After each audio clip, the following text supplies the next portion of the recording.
আমি তোমাদের প্রিয় তুষার স্যার। আজকে দুপুর 1টার সময় আমাদের যে ক্লাসটা হতে চলেছে এটা অ্যাকচুয়ালি হওয়ার কথা ছিল আজকে আমাদের অঙ্কের ক্লাস, কিন্তু আজকে আমি অঙ্কের ক্লাস না, তোমাদের জন্য আরো বেশি ইম্পর্টেন্ট ক্লাস তোমার জন্য এনেছি। সেটা হলো আমাদের সরাসরি 85 নম্বরের একটা সম্পূর্ণ মক টেস্ট। আমাদের এই মক টেস্ট আমরা কালেক্ট করেছি আমাদের যে স্মার্ট গ্যালাক্সি কোচিং সেন্টারে আমাদের যে নিজস্ব মক টেস্টের বইটা রয়েছে, যেটা কিন্তু মক টেস্ট হিসেবে না স্টুডেন্টস, এটাকে তোমরা কনসিডার করবে একটা বুক হিসেবে। মানে এখানে তোমাদের কিন্তু যে প্রশ্ন, অপশন এবং শুধু উত্তর আছে দেওয়া ওইটুকুই না, এখানে যে অপশনস গুলো রয়েছে না স্টুডেন্টস, এই প্রত্যেকটা অপশনের সম্পূর্ণ ডিটেলস অ্যানালাইসিস তোমরা পেয়ে যাবে যে আমাদের উত্তরের পার্টটা রয়েছে ঠিক তার নিচে, যেটা আমাদের বইয়ের মধ্যে কিন্তু দেওয়া রয়েছে। এবং এই বইটা তোমরা কিন্তু আমাদের ডেসক্রিপশন বক্সে চলে যাবে, ডেসক্রিপশন বক্সে গিয়ে তোমরা কিন্তু সম্পূর্ণ বইটার ফ্লিপকার্ট বলো, অ্যামাজন বলো, মিশো থেকে তোমরা যেখান থেকে তোমরা নিতে চাও সেখানকার লিঙ্ক তোমরা অ্যাভেলেবেল পেয়ে যাবে। বা যদি নিতে অসুবিধা হয় আমাদের নাম্বার ওখানে দেওয়া রয়েছে 7384198320, এই নাম্বারে হোয়াটসঅ্যাপ করবে, ওখান থেকেও তোমরা বইয়ের যা যাবতীয় সবকিছু পেয়ে যাবে। তো তোমাদের আমি যেটা বললাম, আমাদের যে প্রশ্নগুলো ওখানে থাকছে সেই প্রশ্ন দেখো, প্রত্যেকটা যে প্রশ্ন রয়েছে তার অপশনগুলো প্রত্যেকটা কিন্তু ডিটেলস অ্যানালাইসিস এই বইয়ের মধ্যে আমাদের দেওয়া রয়েছে। তো তোমরা, আমি ডিটেলসটা তোমাদেরকে এই স্বল্প সময় তো বলা উঠে পসিবল না, আমি প্রশ্ন করাতে করাতে যত সম্ভব আমি বলে দেবো, উত্তরগুলো তোমরা এখানে পেয়ে যাবে। সেই উত্তরগুলো কিন্তু আমি করাতে করাতে তোমাদের বলে দেবো। 85 নম্বরের সম্পূর্ণ সেটটা কিন্তু এখন আমি তোমাদেরকে কমপ্লিট করাবো। অবশ্যই আমি খুব তাড়াতাড়ি করাবো, কেননা কি টোটাল 85 নম্বরের যে প্রশ্নটা রয়েছে এটা অনেকটাই বড় হয়ে দাঁড়াবে আজকের ক্লাসটা। চেষ্টা করবো আমরা যতটা কম সময় পসিবল সেই কম সময়ের মধ্যে ক্লাসটা আমরা করাটা কমপ্লিট করে দেবো। ঠিক আছে, তো আশা করি ভিডিওটা দেখা মাত্র স্টুডেন্টস ফরওয়ার্ড শেয়ার করে দেবে। এবং আমি তোমাদের প্রিয় তুষার স্যার, তোমাদের যা যাবতীয় প্রবলেম বা যে কোনো রকম সমস্যা থাকবে সেটা তোমরা আমাকে কমেন্ট সেকশনে আনাও। আর যা তোমাদের প্রয়োজন, বা তোমরা যদি মনে করো আমাদের সেরা প্রস্তুতির জন্য আমাদের সাথে যোগাযোগ করবে আবাসিক কোচিং সেন্টারে, সেটার জন্য 7384198320 এই নাম্বারে যোগাযোগ করবে। আমাদের বালুঘাট হেড অফিস আবাসিক, সম্পূর্ণ ফ্যাসিলিটিস বই থেকে শুরু করে সবই আমরা প্রোভাইড করে দিই, মাঠের ট্রেনিং থেকে এভরিথিং। এবারেও আমাদের গঙ্গারামপুর বলো, তপন বলো, মালদা, কালিয়াগঞ্জ প্রত্যেকটা জায়গাতেই ব্রাঞ্চ রয়েছে, সেখান থেকেও তোমরা কিন্তু সেই সেরা প্রস্তুতি পেয়ে যাবে। ওকে, তো আজকে প্রথম প্রশ্নটা কি রয়েছে দেখে না একজন স্টুডেন্ট, সেটা রয়েছে আমাদের সায়েন্স থেকে প্রশ্ন। ঠিক আছে, সায়েন্স থেকে কিন্তু প্রত্যেক বছর 7 থেকে 8টা প্রশ্ন এসেছে, লাস্ট কয়েকটা পরীক্ষাতে আমরা দেখতে পেয়েছি। তো সেখানকার এখানে যে 4টা অপশন রয়েছে, 4টা অপশন আমাদের কি কি আছে সেটা আমরা এক নজরে দেখে নেব। প্রথম প্রশ্ন কি বলেছে, কোন ভিটামিন রক্ত তঞ্চনে সাহায্য করে? তো তোমরা এখানে প্রত্যেকেই আশা করি জানো, এটা একটা সিম্পল কোশ্চিন। আর আমাদের কিন্তু ভিটামিন থেকে প্রত্যেকবারই কিন্তু কম বেশি একটা করে প্রশ্ন আমরা আসতে দেখতে পারি। ঠিক আছে, তো আমাদের বই থেকে নেওয়া যে প্রথম প্রশ্ন, সেটা আমাদের সঠিক উত্তর কি হবে? অপশন গুলো কি রয়েছে, vitamin A, vitamin C, vitamin A B এবং ভিটামিন কে। এখান থেকে অনেক ধরনের প্রশ্ন আসে, তো সবার আগে এই প্রশ্নের যে রাইট অ্যান্সার কি হবে? আমাদের সবার আগে এই প্রশ্নের রাইট অ্যান্সার হবে ভিটামিন কে। ভিটামিন কে আমাদের হচ্ছে রক্ত সঞ্চালনে কিন্তু সহায়তা করে। আচ্ছা, এবার যদি আমি বলি ভিটামিন এ, ভিটামিন এ আমাদের যে চোখের যত ধরনের সমস্যা হয় সেটা কিন্তু মেনলি হয়ে থাকে ভিটামিন এর অভাবে, যার কিন্তু রাসায়নিক নাম কি আমাদের রেটিনল। ঠিক আছে, চোখের ছানি পড়া, চোখের কোনো সমস্যা হওয়া, যত ধরনের বলবে সবকিছুই আমাদের এই ভিটামিন এর অভাবে। আচ্ছা, নেক্সট আমাদের আছে এখানে ভিটামিন সি। চামড়া সংক্রান্ত যদি কোনো রকম কোনো প্রবলেম হয়, সবসময় মাথায় রাখবে ভিটামিন সি এর অভাবে সেটা আমাদের হয়ে থাকে। ভিটামিন সি এর যদি উৎস বলি, মেনলি আমাদের যে টক জাতীয় ফল, সেটা তুমি লেবু বলো বা যাই বলো, এগুলোতে আমরা পেয়ে থাকি হচ্ছে ভিটামিন সি, আমরা জেনারেলি পেয়ে থাকি। ভিটামিন সি এর যদি আমি রাসায়নিক নাম বলি, সেটা হলো আমাদের রাসায়নিক নাম হলো অ্যাসকর্বিক অ্যাসিড, যেটা কিন্তু পরীক্ষার জন্য ভীষণই ভীষণই কিন্তু গুরুত্বপূর্ণ। এটা কিন্তু প্রত্যেকটার কথা নোট করে নেবে যারা বই নিচ্ছ না। যদি বইটা নাও, বইয়ের মধ্যে কিন্তু এগুলো আমাদের টোটালটা পেয়ে যাবে, বইটা তোমাদের দেখিয়ে দিয়েছি, সেই বইয়ের মধ্যে সবাই পেয়ে যাবে। ঠিক আছে, ওকে, এবার চলে আসবো আমাদের নেক্সট কোশ্চেনে। আমাদের নেক্সট কোশ্চেনে কি রয়েছে এক নজরে এবার দেখে নাও। পরবর্তী 2 নম্বর প্রশ্ন বলেছে, মূত্রে জলের পরিমাণ কে নিয়ন্ত্রণ করে বা কোন হরমোনটা নিয়ন্ত্রণ করে? ঠিক আছে, তো আমাদের কি বলেছে এখানে, এইচসিটি, এডি, এইচএইচ, জিটিএইচ না এসটিএইচ? তাহলে মূত্রে যে আমাদের জলের পরিমাণ সেটা আমাদের কি নিয়ন্ত্রণ করে? তার সঠিক উত্তর আমাদের কি হবে 2 নম্বর প্রশ্নের অপশন বি, কি হবে এডিএইচ। এখানে একটা এইচটা এখানে ডবল দেওয়া আছে, এটা অ্যাকচুয়ালি হবে এডিএইচ। ঠিক আছে, এডিএইচ যে হরমোনটা, এটা আমাদের মূত্রে জলের পরিমাণ নিয়ন্ত্রণ করে। এদের মধ্যে আমাদের সব থেকে বেশি ইম্পর্টেন্ট হলো জিটিএইচটা, যেটা হলো আমাদের গোনাডোট্রপিক হরমোন। ঠিক আছে, গোনাডোট্রপিক হরমোন মানে আমাদের যদি মানে এই হরমোন ক্ষরণ কম হওয়ার জন্য বামনত্ব রোগটা হয়। বামনত্ব মানে তোমাদের বেটে, এক কথা যাদের হাইট ঠিকঠাক বাড়ে না, সেটা আমাদের হতে পারে। আর যদি দেখতে পাওয়া যায় যে এই হরমোনের অতিরিক্ত ক্ষরণ হয়, তাহলে আমাদের কি হয়, সেটা দীর্ঘকায়ত্ব, অর্থাৎ হাইট যদি বেশি হয়, দেখবে অতিরিক্ত হাইট আর কি, মাত্রাতিরিক্ত, সেটা আমাদের ডিটিএইচ হরমোন অধিকক্ষরণের ফলে হয়ে থাকে। ঠিক আছে, নেক্সট কোয়েশ্চেন কি বলেছে, কার নাম অনুসারে প্রতাপনগর নামটা আমাদের হয়ে থাকে? রানা প্রতাপচন্দ্র, প্রতাপ সিং, প্রতাপ শঙ্কর বর্ধন, না প্রতাপ পিঞ্জারা? ঠিক আছে, তবে 3 নম্বর যে প্রশ্নটা রয়েছে আমাদের ইতিহাস থেকে রয়েছে, তাই ইতিহাসের যে প্রশ্নটা রয়েছে তার সঠিক উত্তর আমাদের কি হবে? প্রতাপনগর যে ইয়েটা, সেটা আমাদের রাজস্থানের অন্যতম সেরা রাজা, সেটা হলো রানা প্রতাপ সিং। রানা প্রতাপ সিং এর নামের মধ্যে দিয়ে আমরা কিন্তু প্রতাপনগর নামটা পেয়ে থাকি। এটা আমাদের একটা হিস্ট্রি থেকে প্রশ্ন।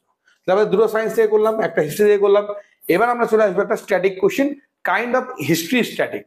ভারতে প্রথম যে রুপি মুদ্রা, ভেরি ভেরি ইম্পর্টেন্ট কোশ্চেন, ভারতে প্রথম যে রুপি মুদ্রা সেটাকে চালু করেছিল? শশাঙ্ক, আকবর, শেরশাহ সুরি, না চন্দ্রগুপ্ত মৌর্য? চারটায় কিন্তু তোমাদের পরীক্ষার জন্য কিন্তু ভীষণই গুরুত্বপূর্ণ স্টুডেন্ট। ঠিক আছে, তো আমাদের এই প্রশ্নের সঠিক উত্তরটা কি হবে? আমাদের সবার আগে সঠিক উত্তরটা দেখে নিই। তো রুপি মুদ্রা যেটা চালু করেছিল সেটা আমাদের কে করেছিল? শেরশাহ। অপশন সি হবে এটা আমাদের রাইট অ্যান্সার। এবার আমি কিছু ডিটেলসে আসবো তোমাদের, যেগুলো পরীক্ষার জন্য ভেরি ইম্পর্টেন্ট।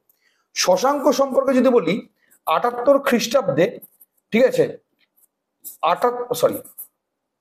বিফোর ক্রাইস্ট, এডি 78 খ্রিস্টাব্দে যে শকাব্দ, মানে শশাঙ্কের কনিষ্ক, সরি আমি একটু গন্ডগোল করে ফেললাম এখানে, আমি কনিষ্কতে চলে গেছিলাম শশাঙ্ক সম্পর্কে বলতে গিয়ে। যদি বলা হয় যে রাজধানী, শশাঙ্কের রাজধানী কোথায়, সেটা হলো আমাদের কর্ণ সুবর্ণ। এটা একটা পরীক্ষার জন্য ভীষণ গুরুত্বপূর্ণ। এই শশাঙ্কের সময় কিন্তু হয়েছিল এরকম একটা পরিস্থিতি হয়েছিল বাংলায়, যে অরাজকতা শুরু হয়ে গেছিল। মানে যদি আমি কাইন্ড অফ একটা বলি যে বাংলার প্রথম স্বাধীন নবাব যদি বলি, সেটা আমাদের তো অবশ্যই শশাঙ্ক হবে। কিন্তু এই সময় যারা বড় লোক, মানে রাশিয়াতে যেটা আমরা দেখতে পাই ধনতান্ত্রিক একটা অবস্থা, তো বড় লোকেরা গরিবদের উপরে কিন্তু ব্যাপকভাবে হাবি হয়ে গেছিল। ঠিক আছে, তো সেই সময়কালটা, যেই সময় মানে একটা অরাজকতার সৃষ্টি হয়, সেই সময়কাল দিয়েছিল হচ্ছে, বলা হতো যে বড় মাছ ছোট মাছকে যেভাবে খেয়ে নেয়, মাছসার নাই অ্যাকচুয়ালি যেটাকে বলা হয়, সেটা হয়েছিল শশাঙ্কের আমলে। আকবর সম্পর্কে যদি বলতে আরম্ভ করি, এখন সকাল থেকে দুপুর হয়ে যাবে, দুপুর থেকে রাত হয়ে যাবে, তবু শেষ হবে না। না, আকবরের একটা ছোট ব্যাপার নাই, তিনি নিজেই একটা বড় চ্যাপ্টার। তো আকবর সম্পর্কে সিম্পলি যদি বলি, মুঘল সাম্রাজ্যের শ্রেষ্ঠ সম্রাট কে ছিল? আকবর ছিল। আকবরের বাবার নাম কি ছিল? আমাদের হুমায়ুন। ঠিক আছে, আচ্ছা, আকবরের সময় আমাদের হয়েছিল হলদিঘাটের যুদ্ধ, যেটা হয়েছিল 1876 খ্রিস্টাব্দে। আর হ্যাঁ, আর সরি, হলদিঘাটের যুদ্ধ কেন বলছি আমি, দ্বিতীয় পানিপথের যুদ্ধ। দ্বিতীয় পানিপথের যেটা যুদ্ধ হয়েছিল সেটা কত সালে হয়েছে? 1556 খ্রিস্টাব্দে। ঠিক আছে, আর এবারেও আমাদের হচ্ছে আমি কোথাও কি গন্ডগোল করলাম এখানে, তোমার হচ্ছে 1527 আসলে হচ্ছে বাবর, আমি ভুলই বললাম, আমি বাবরে চলে গেছিলাম। হ্যাঁ, ঠিক আছে, হলদিঘাটে যে যুদ্ধটা হয়েছিল সেটা হয়েছিল 1876 খ্রিস্টাব্দে। এটা হয়েছিল আমাদের হচ্ছে আকবরের আমলে। এবারে যদি বলি আকবরের নিজস্ব যে ধর্মনীতি, আকবরের যে একটা নিজস্ব ধর্মনীতি শুরু করেছিল, সেটা হলো আমাদের হচ্ছে দিন ইলাহি। দিন ইলাহিটা প্রবর্তন করেছিল। দিন ইলাহিটা কি ছিল? যেমন আমাদের ধরো হিন্দু ধর্ম, মুসলিম ধর্ম, আকবরের ছিল নিজস্ব ধর্ম। আকবরের রাজসভায় আমরা নবরত্ন দেখতে পাই। ঠিক আছে, আকবরের রাজসভায় আমরা নবরত্ন দেখতে পাই, 9 জন সভাসদ নিয়ে তার সভা ছিল গঠিত। এদের মধ্যে আমাদের বিখ্যাত তানসেন ছিল, যে হচ্ছে মানে বাদক ছিল, যার যে আসল নাম তার সেটা ছিল আমাদের রামতনু পান্ডে। এবারও ছিল মহেশ দাস, যেটা ছিল বীরবল। ঠিক আছে, এবারও তার অর্থমন্ত্রী অর্থাৎ ফাইন্যান্স মিনিস্টার আকবরের, সেটা ছিল আমাদের কি ছিল, তোমাদের যে টোডরমল। এরকম আমরা কিছু গুরুত্বপূর্ণ নাম দেখতে পাবো। এই দিন ইলাহি একমাত্র বীরবলই গ্রহণ করেছিল তার নবরত্নের মধ্যে, সেটা পরবর্তীকালে কিন্তু সম্পূর্ণরূপে ফেলিয়ার হয়ে যায়। আর আকবরের একটা জীবনী লেখা হয়েছিল, আকবরের জীবনীর নাম ছিল আমাদের হচ্ছে আকবরনামা। ঠিক আছে, তোমাদের আজকে প্রথম প্রশ্ন, এই যে আকবরনামা গ্রন্থটা, এই আকবরনামা কমেন্ট সেকশনে লিখে যাবে, এই আকবরনামা গ্রন্থটার রচয়িতার নাম কি? আকবরনামা বা তোমাদের হচ্ছে আইনি আকবরী, এই গ্রন্থটার রচয়িতার নাম কি, যেটা আকবরের জীবনী এবং আকবরের রাজত্বকাল সম্পর্কে লেখা হয়েছিল, এবং সেও ছিল কিন্তু নবরত্নের একজন। এবার একটা শেরশাহ সুরি, যে ভারতে শুধু রূপার মুদ্রা না, ঘোড়ার পিঠে চড়ে যে ডাক ব্যবস্থা, অর্থাৎ আগেকার দিনে এখন তো পোস্টম্যান দিয়ে যায় বাড়িতে, এখন তো মেল সিস্টেমও হয়ে গেছে, চিঠিরও গল্প অনেকটাই উঠে গেছে আমাদের এখনকার দিনে। আগে কি করা হতো, ডাকে করে, মানে ঘোড়ার পিঠে ডাক ব্যবস্থা, বাড়িতে বাড়ি থেকে চিঠি পৌঁছাতো। এইটাকে শুরু করেছিল আমাদের হচ্ছে শেরশাহ। ঠিক আছে, শেরশাহর আসল নামটাও কিন্তু ঠিক ততটাই ইম্পর্টেন্ট পরীক্ষার জন্য। তার আসল নাম কি ছিল আমাদের? ফরিদ খাঁ। ঠিক আছে, এটা কিন্তু ভেরি ইম্পর্টেন্ট। এবারেও আমি যদি বলি শেরশাহর আমলে কবুলিয়ত এবং পাট্টা, অ্যাকচুয়ালি এটা শুরু করেছিল আলাউদ্দিন খলজি, সেই পন্থাটাকে গ্রহণ করে নিয়ে পরবর্তীকালে শেরশাহ সেটাকে শুরু করেছিল কবুলিয়ত এবং পাট্টা, এই দুটো অবস্থার জনক, এবং গ্র্যান্ড ট্যাঙ্ক রোডও তিনি করেছিলেন। চন্দ্রগুপ্ত মৌর্য সম্পর্কে যদি বলি, মৌর্য সম্পর্কের সাম্রাজ্যের প্রতিষ্ঠাতা, চাণক্যের ছত্রদলে এসে তিনি মৌর্য সাম্রাজ্যের সূচনা করেন এবং পরবর্তীকালে তার বিরাট একটা বংশ স্থাপিত হয়, যার অন্যতম নায়ক ছিল অশোক। ওকে, নেক্সট কোশ্চেনে যাচ্ছি। 5 নম্বর প্রশ্ন, এটা নিয়ে অনেকটা ডিটেলস আলোচনা করে দিলাম তোমাদের সাথে যতটা সম্ভব হলো। 5 নম্বর প্রশ্নে এবার আমি চলে আসি তোমাদের। ওকে, নেক্সট কোশ্চেন কি রয়েছে? গণেশ রাজবংশ কে প্রতিষ্ঠা করেছিল? তো আমাদের গণেশ যে রাজবংশটা, সেটা কে প্রতিষ্ঠা করেছিল? রাজা বৈশব গণেশ, রাজা গণেশ, গণেশ রাজা শামসি, না নান অফ দ্য অব, অর্থাৎ ওপরের কোনোটাই না। ঠিক আছে, তার সঠিক উত্তর কি হবে? রাজা গণেশ। এটা পরীক্ষার জন্য মানে অতটা ইম্পর্টেন্ট না এই কোশ্চেনটা, এটা নিয়ে বিশেষ করে আমি ডিসক্রিপশনে যাব না। নেক্সট কোশ্চেনে চলে আসবো। নিচের কোনটা গ্রিক দেবতা নয়? জিউস, অ্যাপোলো, অ্যাথেনা, না অলিম্পিয়াস? এটাও আমাদের একটা হিস্ট্রির প্রশ্ন, যেটা আমাদের কালেক্ট করা হয়েছে আমাদের যে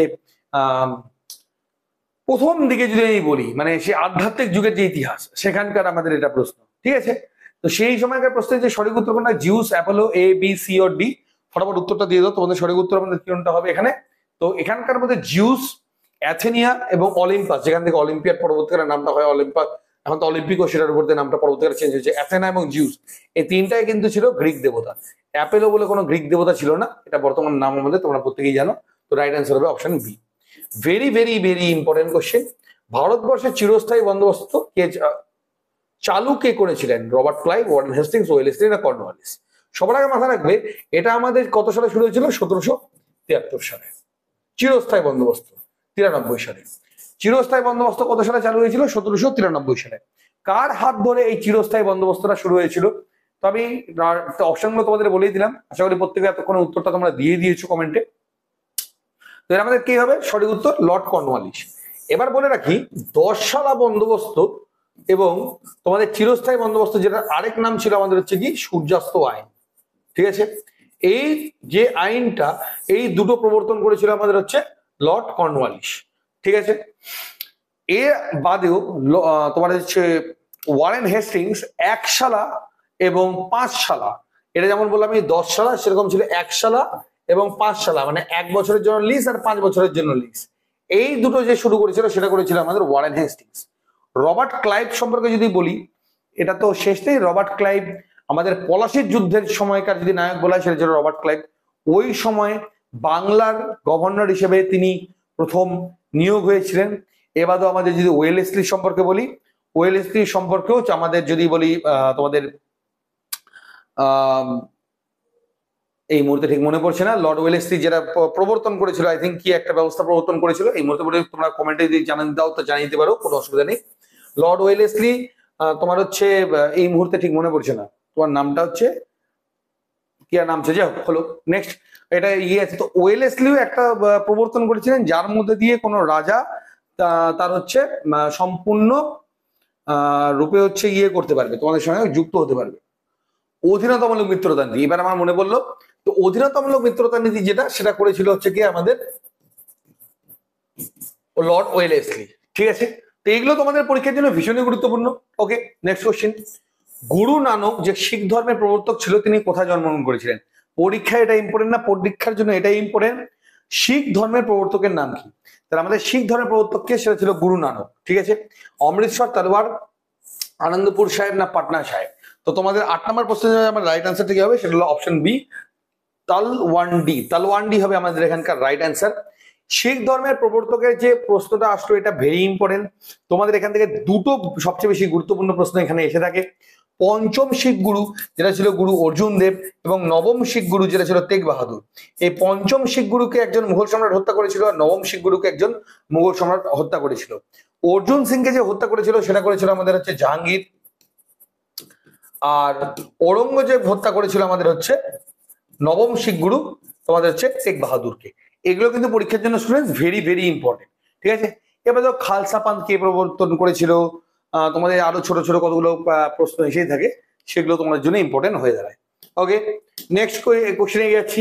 আন্দামান পরিবর্তনের সময় নিম্নলিখিত ভাইসরয়দের মধ্যে কে কে আক্রমণের সম্মুখীন হয়েছিল, ঠিক আছে।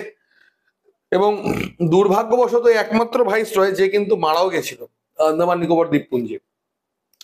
তো কি হবে, লর্ড কার্জন, মেও, রিপন না লিটন?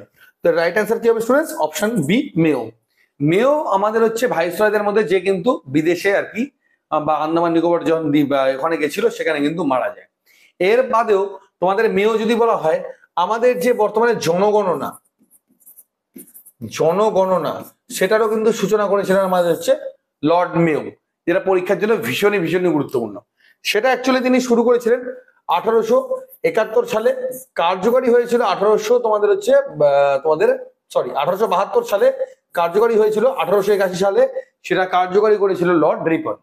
আচ্ছা, এই লর্ড রিপন এবার তো ইলবার্ট বিলের প্রবর্তন করেছিল, লর্ড লিটন যেটাকে স্টপ করে দিয়েছিল, এবং কার্জন যদি বলি সে বঙ্গভঙ্গের সঙ্গে যুক্ত একটি গুরুত্বপূর্ণ নাম। পরবর্তী প্রশ্ন তোমাদের হচ্ছে অর্থনীতি থেকে। তোমরা খুব ভালো করে স্টুডেন্টস কিন্তু দেখতে পাচ্ছ আমাদের প্রশ্নগুলো কিন্তু কোনো একটা নির্দিষ্ট চ্যাপ্টার থেকে দেওয়া নেই, সমস্ত চ্যাপ্টারকে আমরা মার্চ করেছি এবং সমস্ত অধ্যায়গুলো প্রত্যেকটা বিষয়কে আমরা মার্চ করেছি, ঠিক আছে, যাতে করে তোমাদের প্রত্যেকটা বিষয় তোমাদের 100% ক্লিয়ার হয়ে যায়। এবং তোমাদেরকে আমি কেবলই যেটা বললাম, আমাদের কিন্তু সম্পূর্ণ সেটগুলো এই বই থেকেই নেওয়া রয়েছে। এই বইয়ের সেট তোমরা প্রত্যেকটা আমাদের ম্যাথ বলো, রিজনিং বলো, জিকে বলো, সবই তোমরা ধীরে ধীরে পেয়ে, ম্যাথ তো এখন অলরেডি অ্যাভেলেবেলই আছে, লিঙ্ক ডেসক্রিপশন বক্সে আছে, ফ্লিপকার্ট বলো, মেশো বলো, অ্যামাজন, এগুলো অবশ্যই পেয়ে যাবে। এবারও তোমাদেরকে বলে রাখি, আমাদের যে ক্লাসেস গুলো অঙ্কের চলছে, সেই যে ম্যাথ গুলো তোমাদের নিয়ে বাড়িতে প্র্যাকটিস করে, আমি তোমাদেরকে 100% গ্যারান্টি দিয়ে বলছি ওর বাইরে কিন্তু কোনো প্রশ্ন আসবে না। খালি ঠিকঠাক ভাবে প্রিপারেশন গুলো নিয়ে তোমাদের কিন্তু কন্ডাক্ট ওগুলোকে করে নিতে হবে। এবং এই বইগুলো তোমরা যারা যারা নিতে চাও, একদম লেট না করে, পরীক্ষার কিন্তু বেশি দেরি নেই, তোমরা ডেফিনেটলি ক্লাসগুলো জয়েন করতে হবে। এ বাদেও যদি মনে করো যারা অফলাইনে করবে, কেবলই আমি যেটা বললাম, তোমরা বেস্ট বা সেরা প্রিপারেশনের জন্য এই নাম্বারে তো যোগাযোগ অবশ্যই করতে পারো আমাদের অফলাইন কোচিং এর জন্য। এবারও তোমার যদি মনে হয় যে না আমরা অনলাইন পেড ক্লাস জয়েন করবো, তার জন্য এই নাম্বারে অবশ্যই তোমরা যোগাযোগ করতে পারো, ঠিক আছে। তো এই যে প্রশ্নটা রয়েছে, প্রশ্ন আমাদের কি রয়েছে, ওয়েভ স্পাইরাল নিচের কোনটির সাথে সম্পর্কিত একটি ধারণা?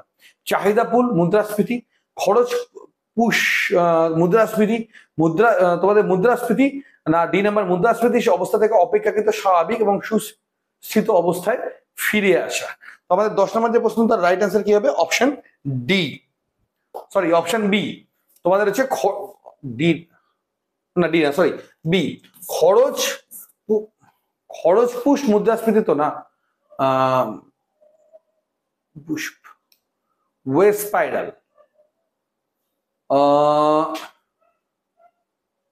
পুশ না, এটা পুল হবে, তাই বলি। হ্যাঁ, খরচ পুল মুদ্রাস্ফীতি, ঠিক আছে, অপশন বি হচ্ছে এটা আমাদের রাইট অ্যান্সার।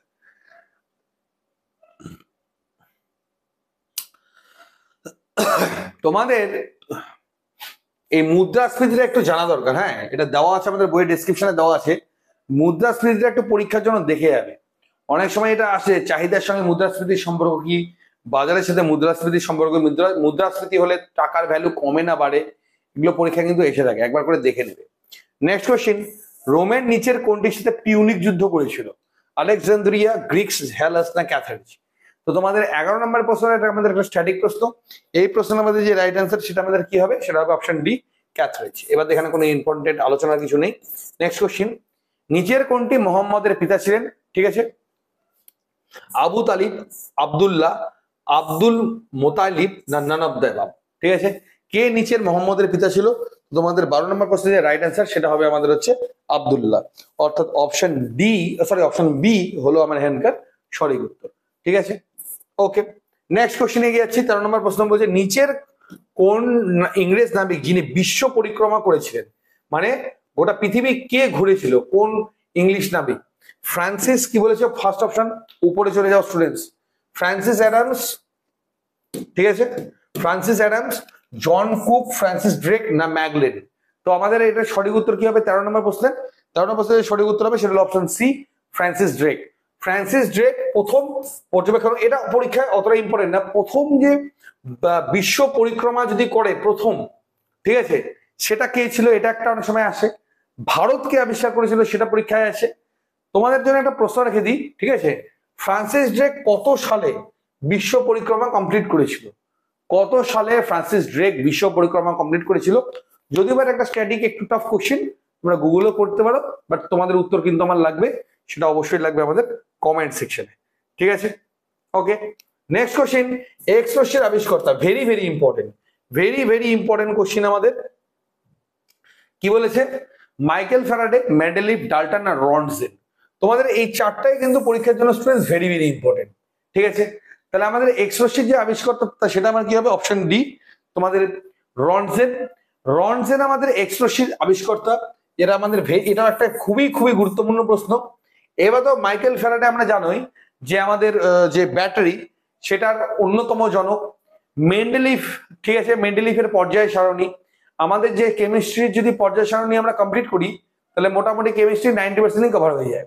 সেই বিখ্যাত পর্যায় সারণীর আবিষ্কর্তা হলো মেন্ডেলিভ, ওয়ান অফ দা। পরবর্তীকালে তো দিন দিন অনেক গেছে, অনেক চেঞ্জ হচ্ছে, আজকের ডেটেও অনেক কিছু চেঞ্জ হয়, যাই হোক। ডাল্টনের সূত্রাবলী, এগুলো পরীক্ষার জন্য কিন্তু খুবই গুরুত্বপূর্ণ। ওকে, ওকে। নেক্সট প্রশ্ন আমাদের কি রয়েছে একটু নজরে দেখে নাও। কি বলেছে? নিম্নোক্ত কোনটি একটি ধাতু গল্পের উদাহরণ? দস্তা, টিন, অ্যান্টিমনি না আর্সেনিক? ঠিক আছে, তো আমাদের দেখো এখানে যে অপশনগুলো রয়েছে, অপশনগুলো তো ডাইরেক্ট খালি একটাই প্রশ্ন ইম্পর্টেন্ট আমাদের। ঠিক আছে, যে আমাদের একটা সঠিক উত্তর কি হবে? সঠিক উত্তর হবে হচ্ছে অপশন সি, অ্যান্টিমনি। আচ্ছা, হ্যাঁ, এবার তো আমাদের যদি আসে ধাতু গল্পের একটা উদাহরণ, ধাতু গল্পের উদাহরণের মধ্যে পরীক্ষার জন্য যেটা সবচেয়ে বেশি গুরুত্বপূর্ণ হয়ে যায় সেটার নাম হলো আমাদের জার্মেনিয়াম। জার্মেনিয়াম নামটাই আমাদের পরীক্ষার জন্য মানে ভীষণই গুরুত্বপূর্ণ। আর আর্সেনিকের সঙ্গে আমাদের একটা কথা যুক্ত থাকে, সেটা হলো black foot disease.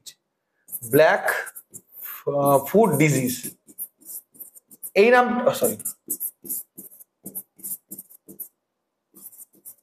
Black foot disease, এটা নামটা আমাদের অ্যাথলেটিক যারা থাকে, অ্যাথলেটিকদের পায়ের তলায় কালো হয়ে যায়, সেটা আমাদের কিসের কারণে হয়ে থাকে? আর্সেনিক দূষণের কারণে সেটা আমাদের হয়ে থাকে। এই আর্সেনিক দূষণের অন্যতম কারণ মানে একটা রোগের নাম হলো ফেমাস রোগ ব্ল্যাক ফুট ডিজিজ। এটা তোমাদের কিন্তু পরীক্ষার জন্য ভীষণই গুরুত্বপূর্ণ। ঠিক আছে, ওকে। এখানে আর কিছু এই মুহূর্তে প্রয়োজন নেই, নেক্সট এগিয়ে যাবো। তুলা যন্ত্রের কোন নীতির উপরে কাজ করে? বয়েলের সূত্র, হুকের সূত্র, বার্নৌলি না পাস্কাল? তুলা যন্ত্র মানে একদম সিম্পল বাংলা ভাষায় যদি আমি বলি, এটা হলো আমাদের হচ্ছে দাড়িপাল্লা।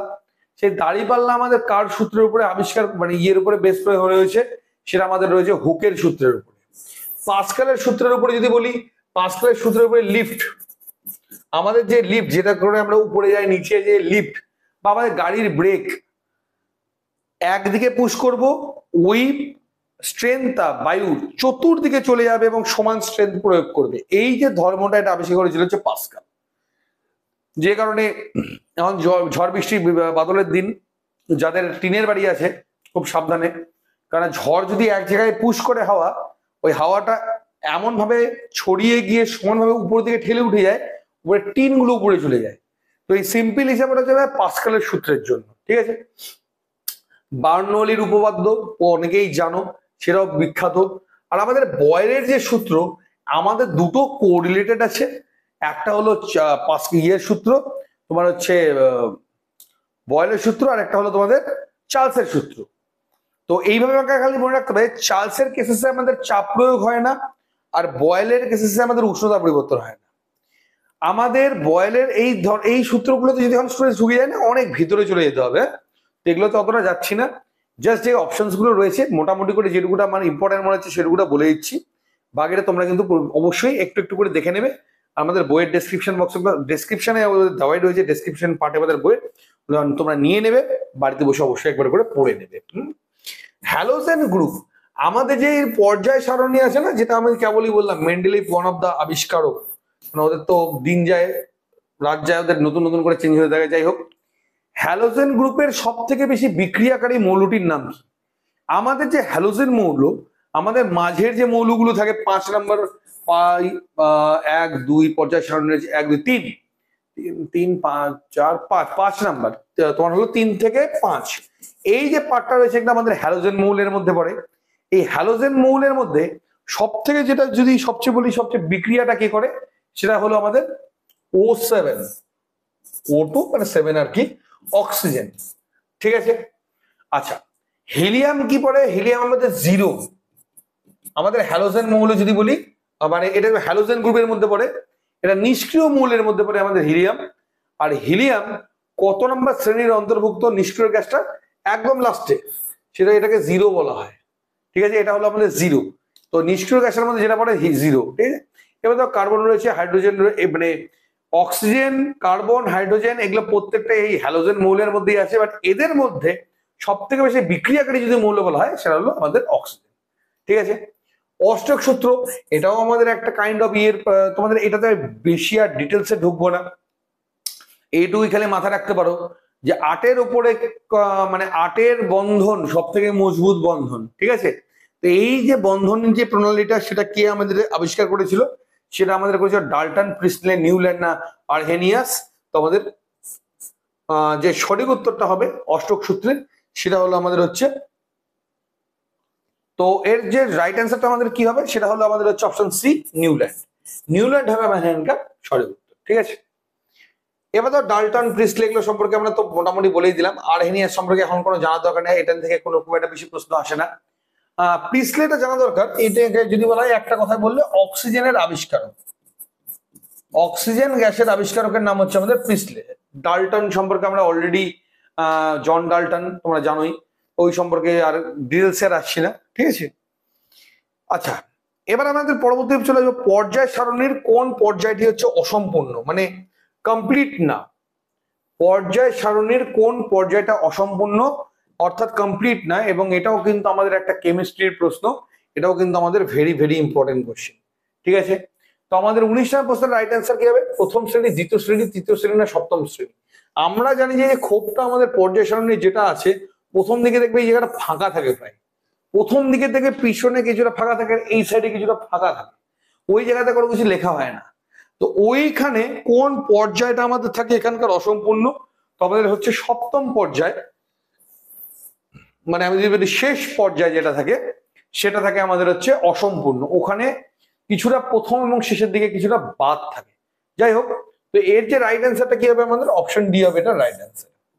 গান মেটাল কোন ধাতু থাকে না? গান মেটাল 3টা মেটাল দিয়ে আমাদের তৈরি হয়।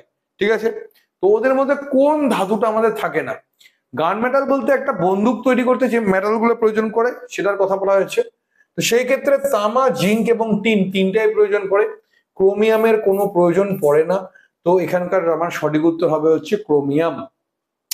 মনে রাখবে স্টুডেন্টস, আমাদের ব্রোঞ্জ কি কি মিলে তৈরি হচ্ছে, ঠিক আছে, বা বিভিন্ন ধরনের যে ধাতুগুলো যেগুলো সংকর ধাতু, কোন কোন ধাতু মিলে তৈরি হয়, কয়েকটা কিন্তু পরীক্ষার জন্য খুবই গুরুত্বপূর্ণ। হ্যাঁ, তো ওগুলো আমাদের যে ডেসক্রিপটিভ পার্টটা আছে দেওয়া রয়েছে ওখানে, একবার কাইন্ডলি এর পাশাপাশি সেগুলোও কিন্তু দেখে নেবে।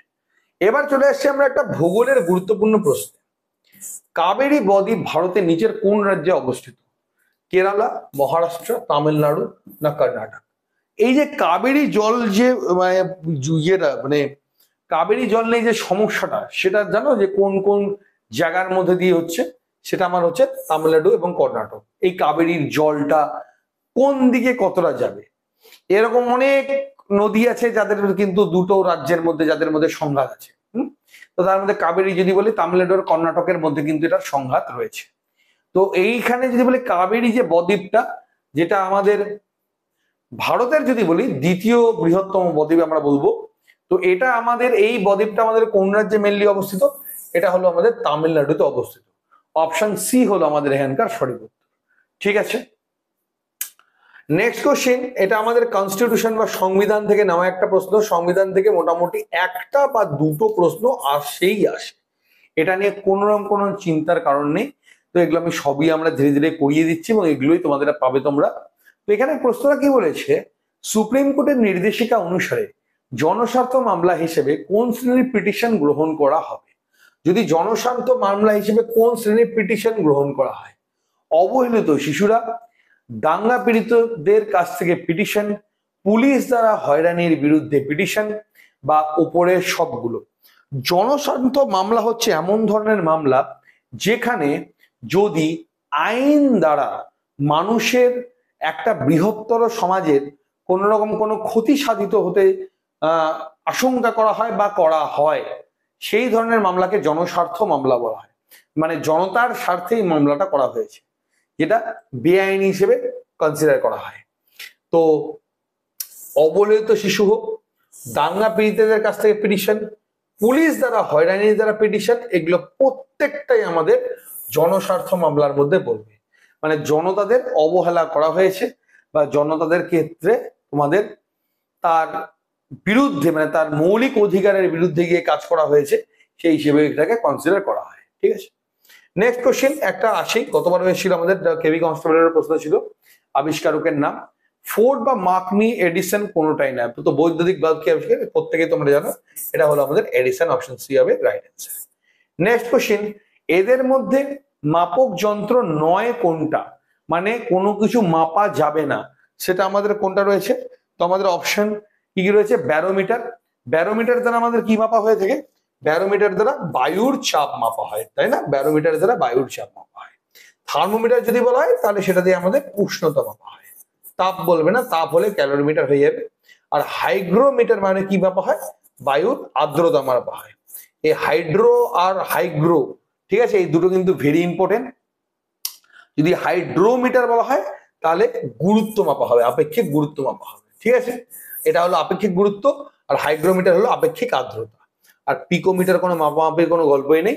তো এখানকার রাইট অ্যান্সার হবে অপশন সি। অপশন সি হবে আমার হ্যান্ডকার সঠিক উত্তর। আশা করি প্রত্যেকটা বিষয় আমি একদম খুঁটিয়ে খুঁটিয়ে প্রত্যেকটা কিন্তু তোমাদের ক্লিয়ার করে দিতে পেরেছি। ঠিক আছে, এবং আজকে তোমাদের শেষ প্রশ্নটা কি রয়েছে আমাদের, 25 নম্বর প্রশ্নে আমরা চলে যাব। 25 নম্বর প্রশ্ন আমাদের কি রয়েছে, পরিকল্পনা কমিশন ও জাতীয় উন্নয়ন পরিষদের চেয়ারম্যানকে, ভেরি ভেরি ইম্পর্টেন্ট, একটা পদাধিকার বলে কে রয়েছে, তত মুদ্রা এই সেটে থাকলোই না, মুদ্রা রাজধানী এগুলো তো আসেই, বন্ড ওগুলো হয়তো অন্য সেটে আমরা পেয়ে যাবো। তো পরিকল্পনা কমিশন এবং জাতীয় উন্নয়ন পরিষদের যে চেয়ারম্যান সেটা আমাদের কে হয়ে থাকে, সেটা হলো আমাদের অপশন সি, অর্থাৎ প্রধানমন্ত্রী। প্রধানমন্ত্রী হচ্ছে সবসময় আমাদের পরিকল্পনা কমিশন হলো পরিকল্পনা প্ল্যানিং কমিশন, ঠিক আছে, জাতীয় উন্নয়ন পরিষদ, এগুলো প্রত্যেকটা চেয়ারম্যান হচ্ছে আমাদের নিজে প্রধানমন্ত্রী। ঠিক আছে, তো এই হলো আমাদের 25টা প্রশ্ন, যেখানে আমরা জিকের পার্টটা কভার করলাম। এইবার আমরা চলে আসবো ম্যাথে। ম্যাথে আমরা চলে আসবো, ম্যাথের সম্পূর্ণ প্রশ্নগুলো এখানে আমরা কভার করব, এবং কভার করব কিভাবে, খুব কম সময়ের মধ্যে দিয়ে। কারণ এত বেশি সময় আমাদের কাছে থাকবে না, যেটা পরীক্ষায় না এখানে। আমরা একদম শর্টকাটে আমরা খুব তাড়াতাড়ি অঙ্কগুলো করানোর চেষ্টা করব, যাতে করে খুব তাড়াতাড়ি তোমাদের অঙ্কগুলো হয়ে যায়। এবং সবার আগে তোমরা নিজেরা একটু চেষ্টা করবে অঙ্ক পড়তে পড়তে যাতে উত্তর হয়ে যায়, সেই জায়গাতে আমরা পৌঁছানোর চেষ্টা করব। ঠিক আছে, তাহলে সেখানে আমাদের প্রথম প্রশ্ন আমাদের কি ছিল, এক নজরে দেখে নাও। তো ডিয়ার স্টুডেন্টস, এই অবধি আমাদের জিকের ক্লাসটা আজকে আমি কমপ্লিট করলাম এই ম্যারাথনের। নেক্সট যে ক্লাসটা হবে সেটা হবে আমাদের ম্যাথের উপরে, 25টা ম্যাথ আছে আমাদের তারপরে, এবং থার্ড পার্টে আমরা কমপ্লিট করাবো রিজনিং অ্যান্ড ইংলিশ, তোমাদের হচ্ছে হ্যাঁ রিজনিং এবং ইংলিশটা। তো এই যে প্রশ্নগুলো রয়েছে এটার জন্য তোমরা কালকে রেডি থাকবে, পার্ট 2 আসছে আমার, সেখানে আমি তোমাদেরকে এই বই থেকেই, যেটা আমি তোমাদেরকে দেখিয়ে দিলাম, এই বই থেকেই পার্ট 2 মানে যে ম্যাথের কোশ্চেনগুলো রয়েছে 25টা, সেটা আমরা কমপ্লিট করাবো, করে আমরা একটা ম্যারাথনের মধ্যে দিয়ে, মানে 3টে পার্টের মধ্যে দিয়ে একটা ম্যারাথন আমরা কমপ্লিট করাবো। আমরা এর আগে গোটা ম্যারাথন গুলো একটা ভিডিও দিয়ে করে দিয়েছিলাম, এতে করে দেখতে পেয়েছিলাম শেষের দিকে অনেকে তোমরা ক্লাস করছো না, হয়তো ভিডিওটা অনেকটা লম্বা হয়ে যাওয়ার জন্য, এটা তো বাস্তব এটা। তো আমরা যে ওই জন্য এটাকে 3টে পার্টে ভাগ করেছি, যাতে করে তোমরা দিনের ক্লাসগুলো ঠিকঠাক ভাবে ছোট ছোট করে নিতে পারো। ঠিক আছে, তো নেক্সট ক্লাস যেটা হবে সেটা হবে কালকে দুপুর 1টার সময় আমার ক্লাসটা, এটার ম্যারাথনের যে ক্লাসটা সেকেন্ড পার্ট ম্যাথের কোশ্চেন। তো আজকের মতো তোমরা স্টুডেন্টস অবশ্যই ভিডিওগুলো দেখা মাত্র শেয়ার করে দিও। যে কোনো তোমাদের যদি কমেন্ট থাকে অবশ্যই তোমরা কমেন্ট সেকশনে জানিয়ে দিও, যদি তোমাদের কোনো কিছু প্রয়োজন থাকে বা কোনো কিছু তোমাদের রেকটিফাই করার মনে হয়, বা যদি মনে হয় যে এক্সট্রা কিছু করানো প্রয়োজন। ঠিক আছে, সো ডিয়ার স্টুডেন্টস, আজকের মতো তাই, কালকে পুনরায় তোমার সাথে দেখা হচ্ছে দুপুর 1টার সময়। ধন্যবাদ।